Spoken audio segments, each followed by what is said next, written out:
This is Distant Replay, the podcast that goes back in time to relive all the greatest events that we witnessed in sports. From upsets, to championships, to cultural moments, we discuss it all. Coming up on today's episode. The listeners didn't want to miss what I was going to say next. If you give me 10 grand, I guarantee you 25,000.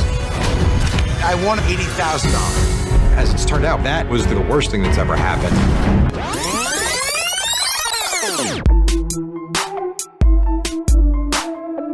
Well, welcome in to Distant Replay Podcast. Today, we're getting back into the documentaries. We're recapping Wild Card, The Downfall of a Radio Loudmouth. That is the HBO documentary on Craig Carton, who is a longtime radio host and a guy now that's back in the news, which is kind of why we wanted to also get into this documentary when we did. So welcome in. I'm Ben George. He's Mike Noto. And Mike, this is a great documentary for us because it kind of mixes a lot of our interests with sports radio, with gambling, and it all kind of comes together. And so I'm looking forward to talking to you about this and especially kind of learning more about the New York radio market. You hit it right on the head. And what's going to be unique about this is, a lot of the things that made this show very popular that we're going to get into and made Craig Carton popular are a lot of the things that we talk about on this podcast. So I'm interested in diving into this one. So we're going to kind of give you some thoughts on it, go through the documentary itself, but also, at the very end, I got some thoughts on some things I would like to have seen, but I'm really kind of looking forward to Mike kind of giving us a little more of the backstory on Carton and being a guy that listened to the show, Boomer and Carton, for a while, kind of understanding that dynamic and getting a true feel for what was happening. But let me remind you too, distantreplaypodcast.com is the website. You can get all of our episodes there, watch old games on our website as well.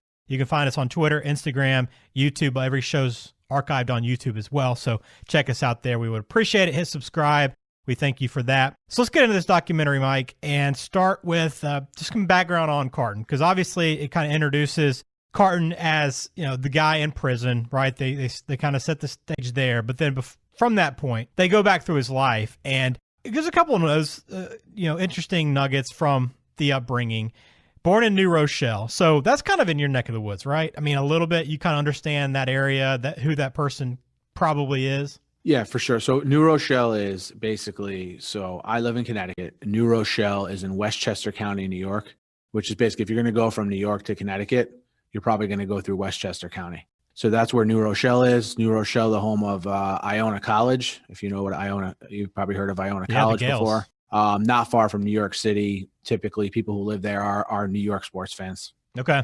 I thought what was interesting about this is it seemed like a pretty good upbringing, right? Parents worked, successful, and even so much so that he was able to get into gambling at an early age. And I think this kind of shows who he is and kind of previews what maybe is coming down the road. And that's obviously why they threw it in there. But, looking back on his youth, the fact that he felt comfortable enough and thought about it and had that mindset of starting not a gambling ring, but, for his sake, kind of a mini gambling game in the house, playing blackjack with friends. Not many kids go down that path at that age. We all know a kid in the neighborhood who was like that, but it's not the common path. I couldn't have put it any better. That's a good point. We all know a kid in the We all know neighborhood. that. Yeah. We all know that kid who just you're looking back on it when he gets older and he's gambling on games when he's 18. You're like, the signs were there pretty early in life. Should have seen this one coming. Yeah.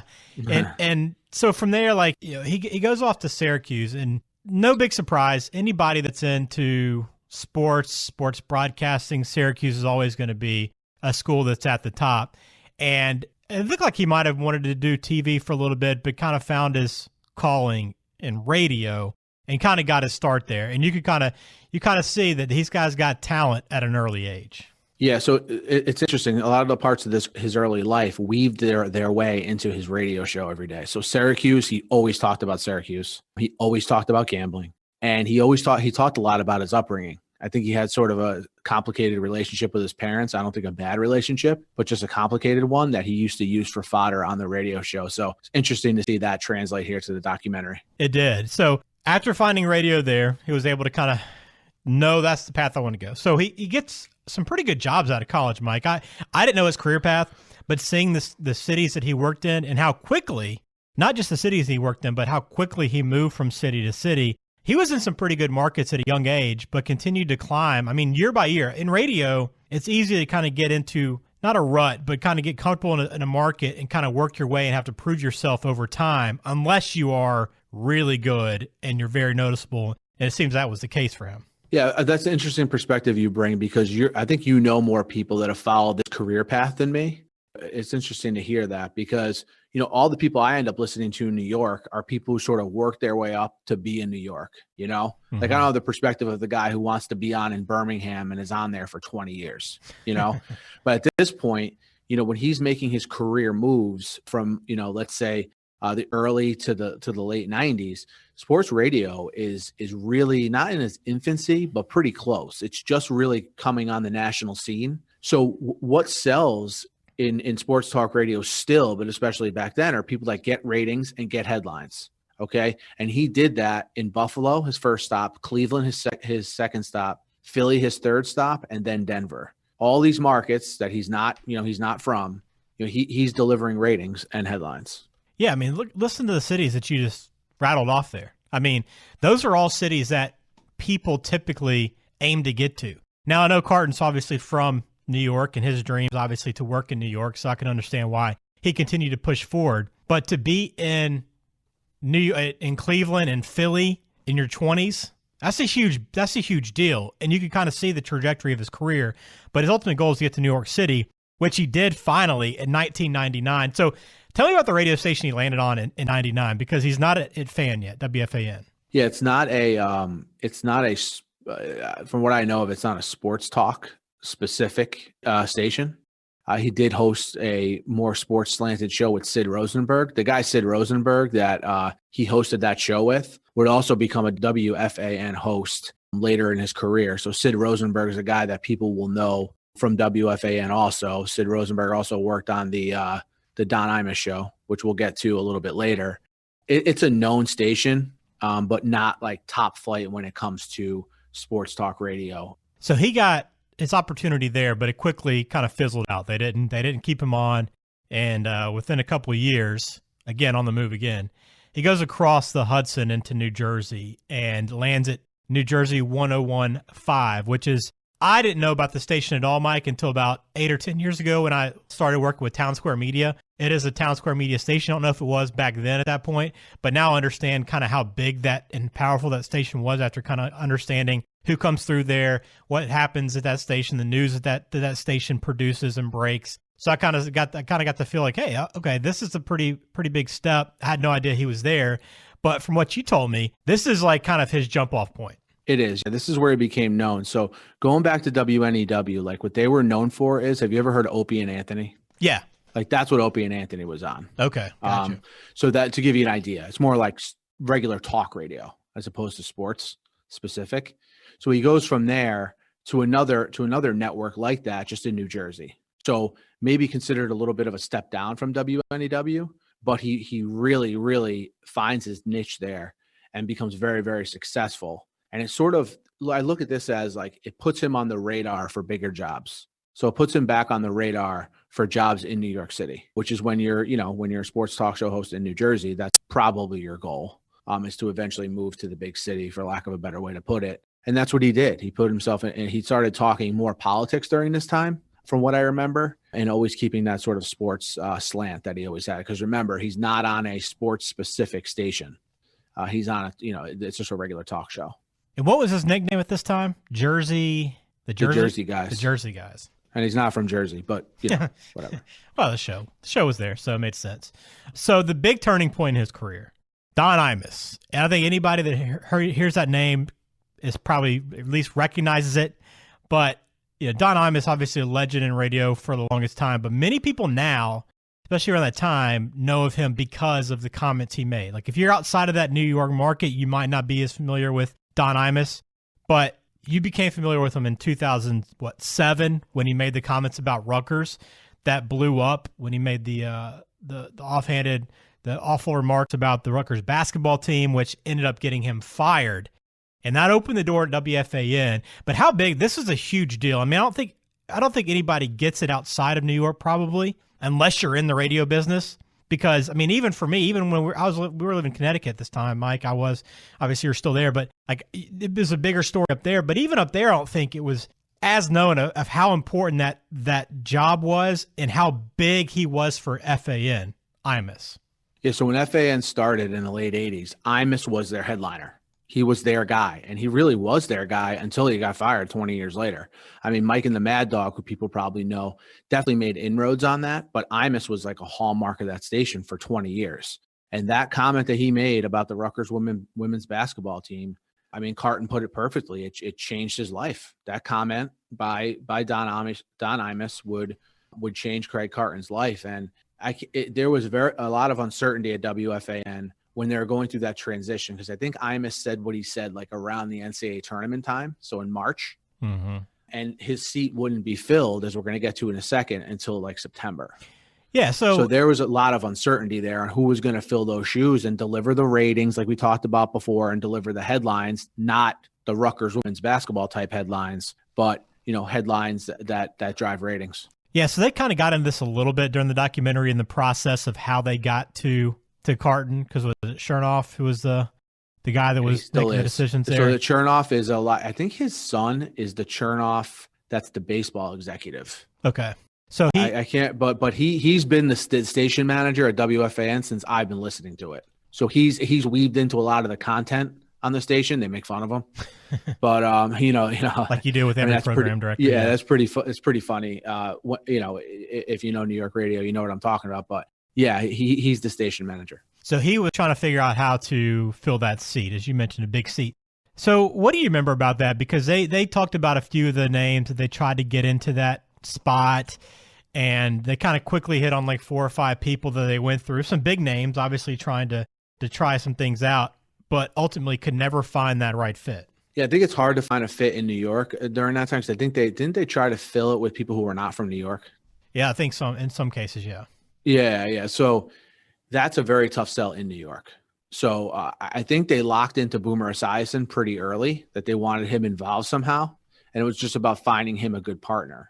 And yeah, Craig Carton was, like I said, was a guy who was known. If you listened to radio, you knew who he was, but it was still very surprising when he emerged as like the leading candidate. Yeah, and he did, and finally eventually got his opportunity to get to FAN, which is what he'd been driving for forever, you know, trying to get to that point. So Boomer and Carton come together in 2007, later in 2007, towards fall of 2007, I think.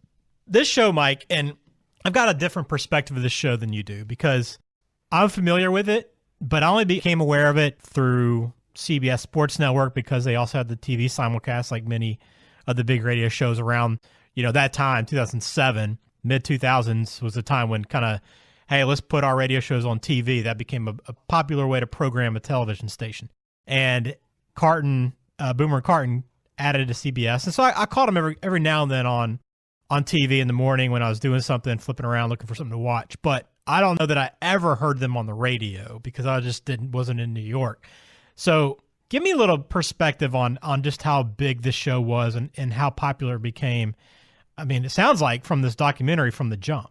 Yes, you have to you put a good perspective on it with some of the stuff you just said. So what's important to remember is this: WFAN has a very I don't know what the radio term is. You could probably fill it in for me, but a very large reach with their satellites or whatever you want to call it. What is that called? Coverage area. Yeah, their market. Yeah, so their market. Yeah, so they cover a very large geographical area in a very populated area. When you combine that with them being ahead of the curve with Mike and the Mad Dog, putting them on Yes Network, like you just mentioned, and then continuing it with Boomer and Carton, you have a show that almost immediately, from what I could remember, was successful. And the reason it was successful was because Boomer Esiason playing like the more straight-laced athlete role in this relationship, and Carton sort of like the zany radio guy. But make no mistake about it, like the quarterback of the operation. You know, he's the radio guy. He's getting them in and out of breaks. He's setting up segments and doing all that. And Boomer, what I think took the show over the top, other than being on TV, like you mentioned, and getting that added exposure, is Boomer being able to joke around and sometimes being the butt of the joke, sometimes delivering, you know, the criticism to Carton or other members of the show.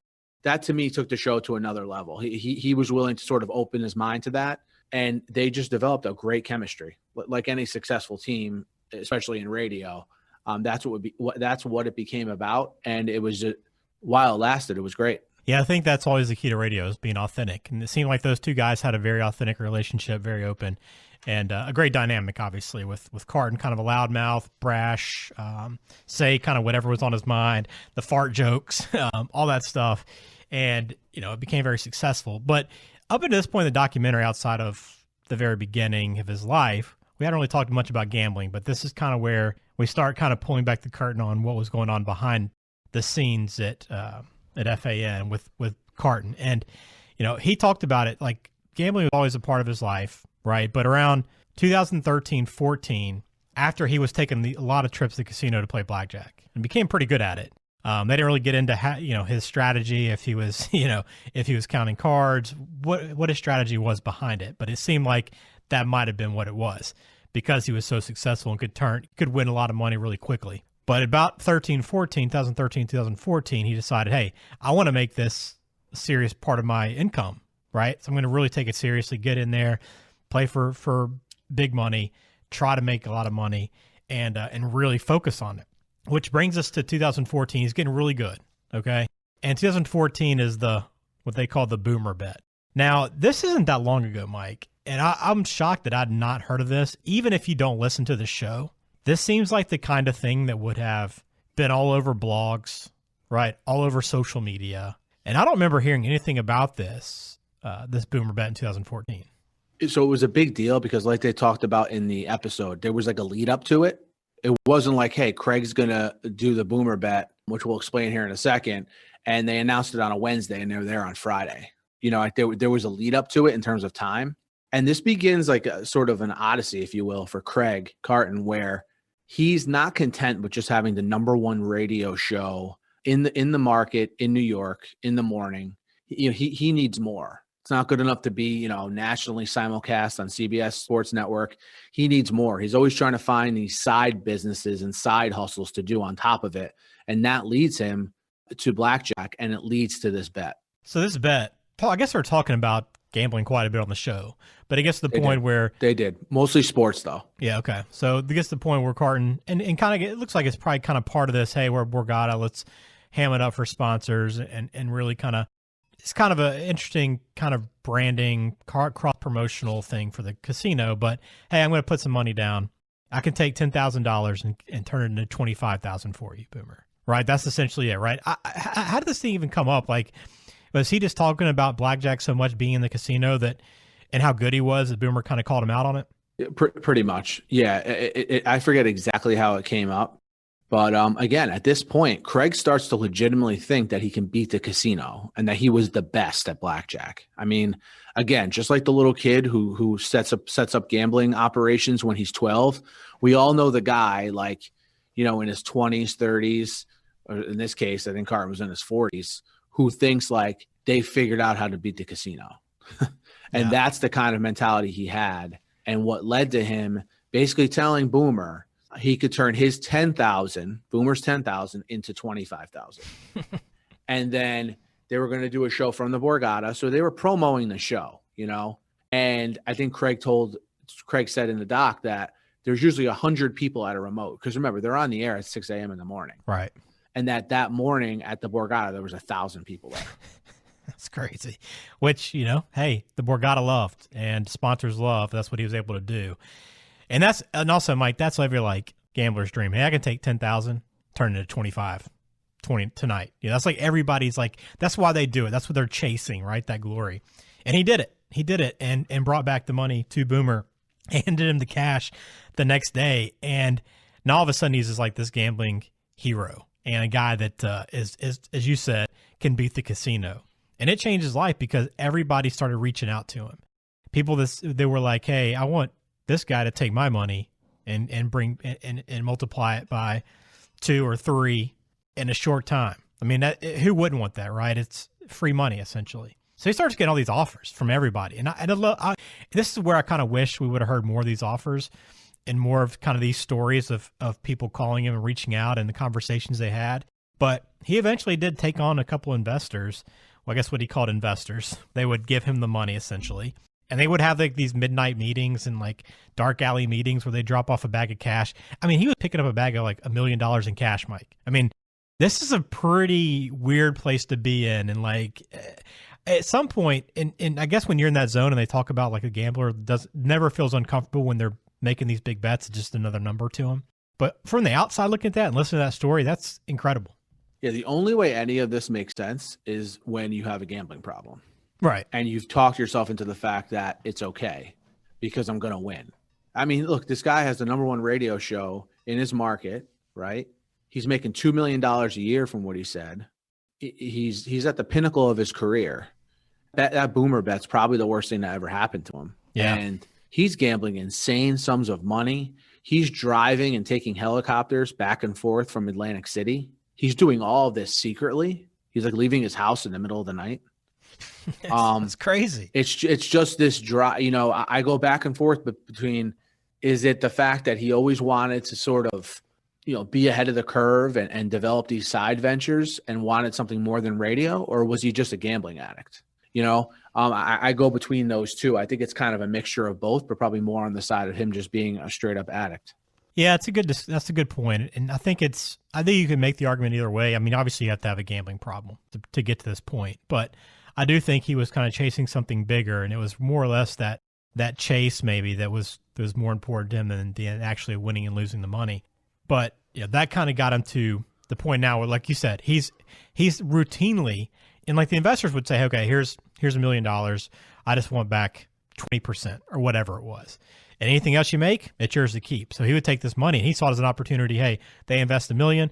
I win 2. I give them back their percentage and the rest is profit for me to keep. The problem was, eventually he gets in too deep. Like, I mean, that's how every story like this is. The casino is going to win at some point. The house always wins.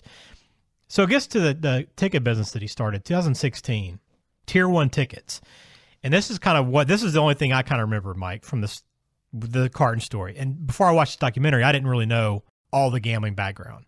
I just remembered I heard the story of him getting arrested. I didn't know a whole lot about him, so I didn't really pay that much attention, but I heard he was running a ticket business. So that's what I thought the whole thing was based around.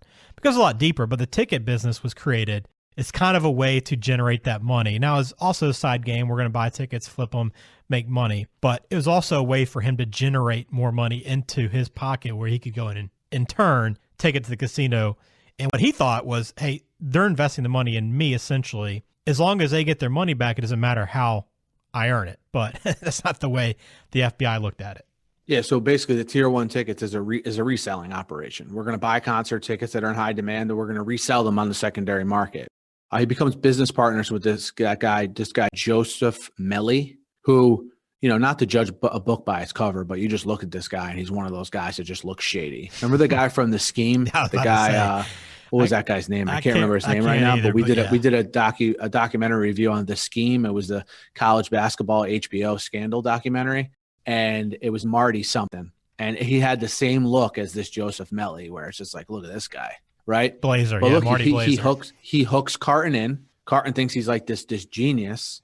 And he basically gets to the point with the ticket business where he has a hedge fund loan him money so he can buy more tickets. All right. The hedge fund gave him $2 million to buy tickets with, and he took $900,000 of that $2 million to go gamble with. And that's sort of where the legal trouble happens. You can't take investment money from someone designed for a certain purpose and reallocate it to another purpose, which is what he did with taking the $900K to gamble with. That choice would eventually be his downfall. And we're talking about, and no one knows about his gambling at this point. Which all is amazing. Those guys they showed in the documentary, Eddie Schizzeri, Al Dukes, Jerry Recco, guys you probably don't even know, but they were like the core of the show, along with Boomer and Carton. The fact that these guys had no idea is shocking, because they were together every day. He has $125,000 on the table at once while he's betting. He's really, really spiraling out of control. Yeah, he said he's routinely betting over $100,000 a hand. I mean, and wasn't thinking twice about it. And that's what, I mean, your point, Mike, I just still can't get that he was able to keep this so quiet. But, like a lot of people with these problems, they're able to do that. I mean, it's like completely different personality, kind of like the way he was on air versus off air. And it was like on air, off air, and then after hours, like 3 different personalities completely. But where he really got in trouble, $500,000 he got, took it down, ran it up to $2 million. Okay. In like no time at the casino, runs us up from 500,000 to $2 million. He's got his money. He's got his profit on top of it and doesn't settle. Like it's never enough, right? That's kind of the problem with gamblers at this point. It's just you never get to the point where you're satisfied. You can always get further, always win more. Well, he ends up losing it all same night, essentially up to $2 million, then back down to nothing. And then that's kind of where it starts. He takes out a personal loan to pay off that money that he had gotten from an investor. And at that point, it kind of just starts the downfall for him. But at this point too, Mike, we kind of learn more about his background too, because he kind of talked about it. And we learn about the sexual assault that he experienced at a young age at a camp, I think. But, and it's an awful story and something that obviously still impacts him to this day.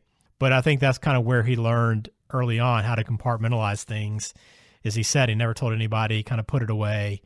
And that's kind of how he treated every part of his life, right? He's able to compartmentalize his on-air stuff, his off-air with his family, and then also these side businesses and the gambling. Yeah, he was able to suppress all this inside. And that's, I think, what made him be able to, like you just said, you put it perfectly, what made him be able to sort of keep his gambling a secret was that secret was nothing compared to the secret of him being molested. And he tells the story about when he was at summer camp and what happened to him. And it's a terrible story. And he wanted to make it a chapter in his book, which was a very, very good selling book, by the way. It was called Loudmouth. But the publisher decided not to include it because it was a book about zany, like radio stories, essentially. So they didn't think that it fit. And when they showed those clips of him with reacting to the Sandusky news, because like the Jerry Sandusky scandal happened right when Boomer and Carton, when the show was show was going on. When you go back and look at his reactions to that specific story, obviously a story that garnered a lot of intense reactions. Going back and looking at his reactions now sort of has a different meaning to it once you find out what happened to him. Yeah, no question. And they showed those clips on the documentary, and you kind of get a feel for that. But that they tell that story to kind of get an understanding of how he suppressed things, how he was able to kind of keep the truth hidden from a lot of people and be really good at it. He's been doing it for most of his life, but eventually brings him to his downfall. And he said at some point he'd borrowed over $30 million, Mike, over $30 million over time. But he was kind of chasing these losses at this point, and the FBI finally caught him. And what a scene. He's going out to work at 4 a.m. in the morning, and the FBI meets him on the stairs coming up. Like the FBI is like, these stories of the arrests are always this dramatic, right? Like, catch the guy out heading into work when he least expects it at 4 a.m. and he's handcuffed outside his apartment on a bench and has to call his wife. And what a scene from a guy that's, one of the top radio hosts in the world, top of his game, one of the most popular figures in New York. And here he is outside in some shorts and flip-flops, handcuffed to a bench. And from there, the kind of the downfall happens. But yeah, I still thought it was interesting to hear the story of kind of how his wife called into work and said, hey, he's not going to be here today. Yeah, things aren't good. But nobody still at that point had any idea. Yeah, so what was interesting about that morning, and they kind of hit on it in the documentary, is they used to always make fun of each other when the other would call out. It would be like a major theme of the show. So if Boomer called out, was sick, or Craig was sick, or unexplained kind of absence, they would ridicule and make fun of them throughout the whole show. And that's what happened that morning until everyone found out really what was going on. That's exactly what happened that morning. So again, you probably saw that in the doc, and maybe the context helps a little bit, but that was like a major part of the show. And how the FBI got onto Craig is that Joseph Melly got arrested by the FBI. And by way of that, they start looking at Craig, and then they find out about the misappropriating of the hedge fund's money. And that's what he gets arrested for. Okay. And I don't know if you want to get into that incident in Whistler, British Columbia on the ski lift. Yeah. But I thought that was pretty eye opening. So as they tell a story right before he gets arrested of how he is in British Columbia with his wife, and he's on a ski lift. And this is at the point where everything's starting to close in on him. So no one really knows what's going on, but he does. And he has a feeling things are starting to close in on him. And he has thoughts of jumping off a ski lift, like in the middle of a mountain, he calls one of his close friends who was his producer back during the Jersey Guys days that we talked about before, and just literally needed a guy to talk to him so he didn't feel the urge anymore to jump off a ski lift. So that was sort of, I would imagine, rock bottom for him from a mental standpoint. He says even to this day, if he didn't call that guy, he might have jumped. So glad he did. But anyway, he ends up getting arrested.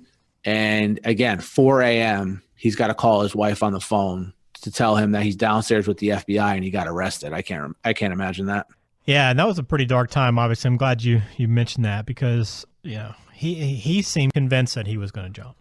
It took the perfect call, the perfect kind of conversation to keep him from doing it. But the end of that was what was interesting too, because as soon as he got down from the ski lift, he was basically just kind of joking with the producer that got on the other line again. Hey, whatever, I'll talk to you when I get back, or just a joke and to show you how he could shift. Yeah, suppressing it's incredible bad things again. He can hold a lot of stuff in and suppress it, and that's a perfect example. So this obviously causes some problems at WFAN, and Boomer obviously is upset with everything because of where they'd gotten, and they had such a great thing going 10 years in, almost to the day that the show had been going on together. And everybody's caught off guard and can't believe it. But the news comes out the next day or later that day that the FBI arrested him. So they know now this is a pretty serious deal. It's no longer like, hey, joke, the guy's calling out sick, blah, blah, blah. This is a serious deal. And I like that Boomer, I thought he handled it well in the air, which is interesting to hear those conversations of, hey, ignore it. Like, that's not something you can ignore. When everybody else is talking about it and it's news, you have to address it. And they did the best they could. We don't know what's going on. This is what happened. As much as we do. And we miss him. We had a great relationship, but I don't know what's going on. Just a really interesting dynamic, the way that show played out. And what was really good to get from Boomer during that time when he was explaining it in the documentary.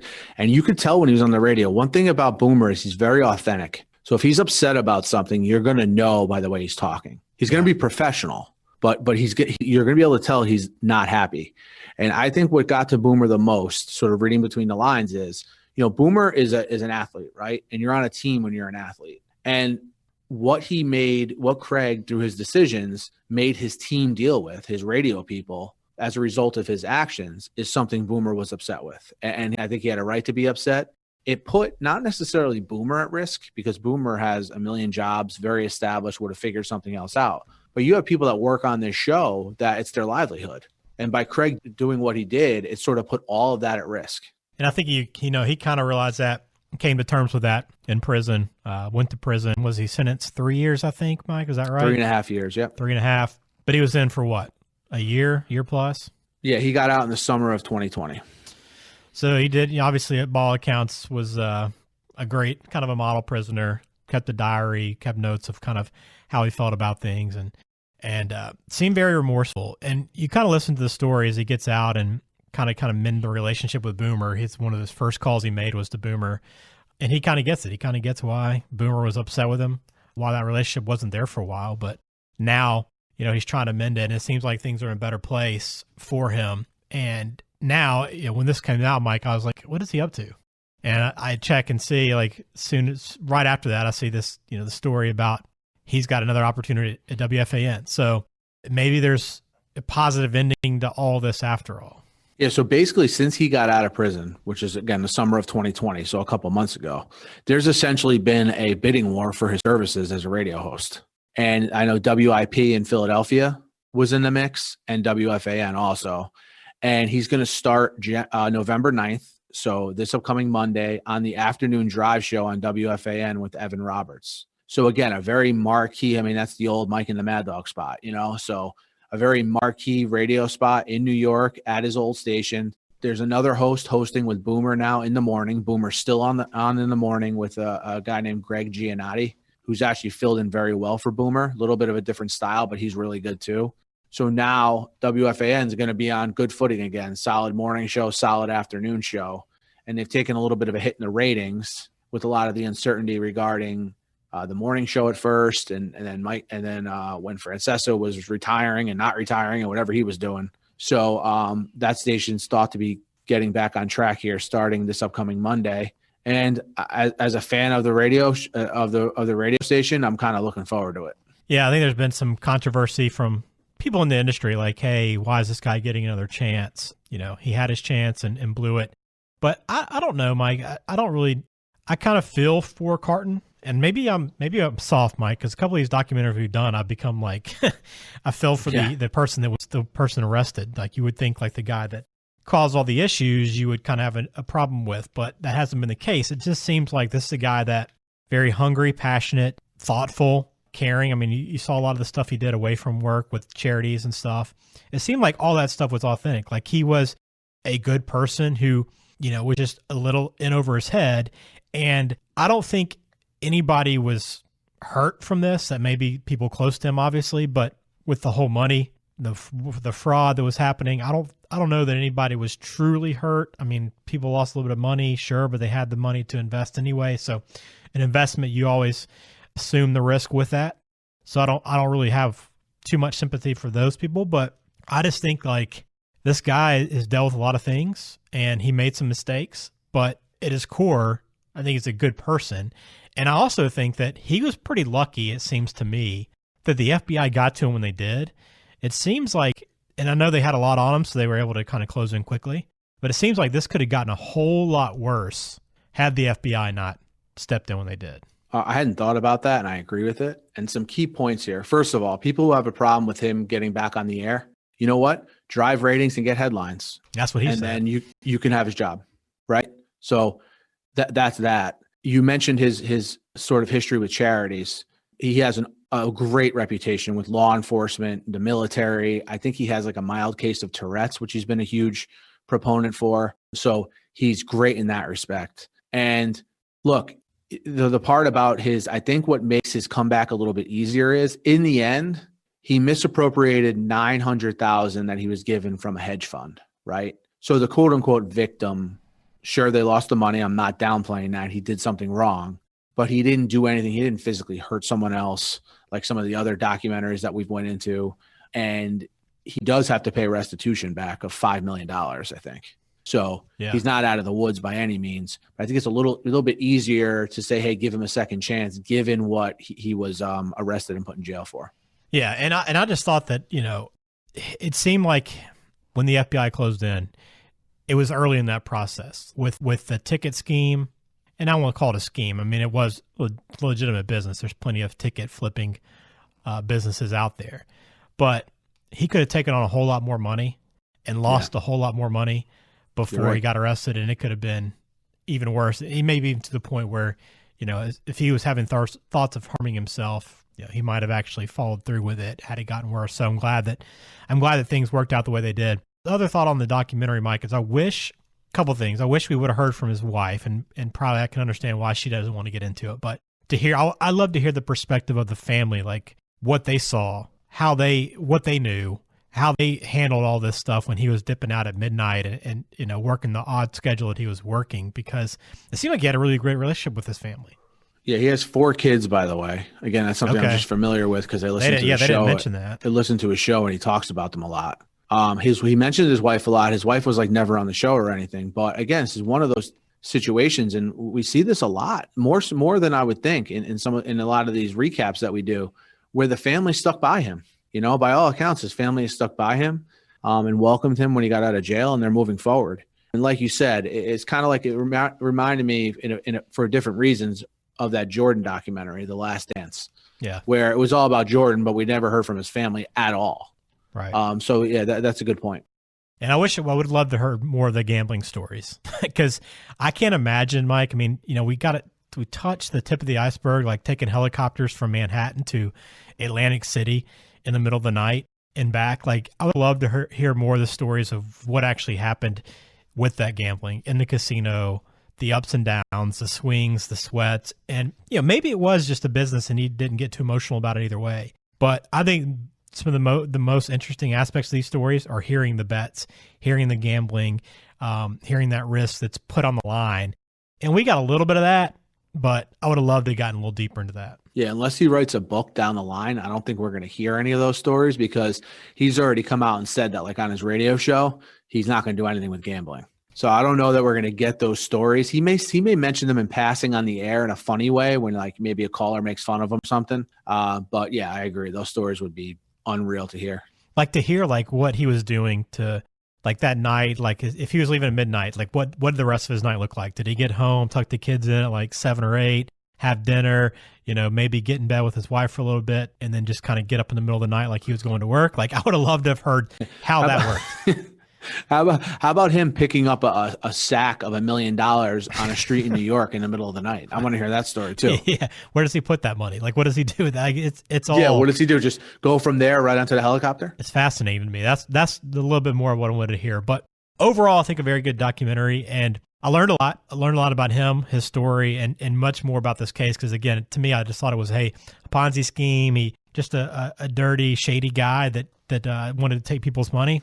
But there's a lot more to it, and again, I'm a Carton fan after watching this thing. Yeah, I thought it told the story very well. I had a lot of the gaps filled in for me in regards to what he actually got arrested for, so it was informative from that perspective. And look, I think Craig comes across in this documentary in the end, just like he does on radio, like a likable guy who made a really, really, really bad mistake. Yep, pretty much. So, Wild Card: The Downfall of Radio Loudmouth. You can find it on HBO. HBO Max has it right now streaming, and he will return to WFAN within a few days after we publish this show. So good to go back through it and enjoy this conversation. Again, if you have a documentary that you'd like us to watch or game, send it to us. We'd love to hear from you. But you can find us online at distantreplaypodcast.com, on Twitter, Instagram, and YouTube. Mike, any final thoughts before we close it out? I just really, really, really enjoyed this one. I hope our audience does too. And don't forget to rate the podcast. Rate and subscribe. Thank you very much.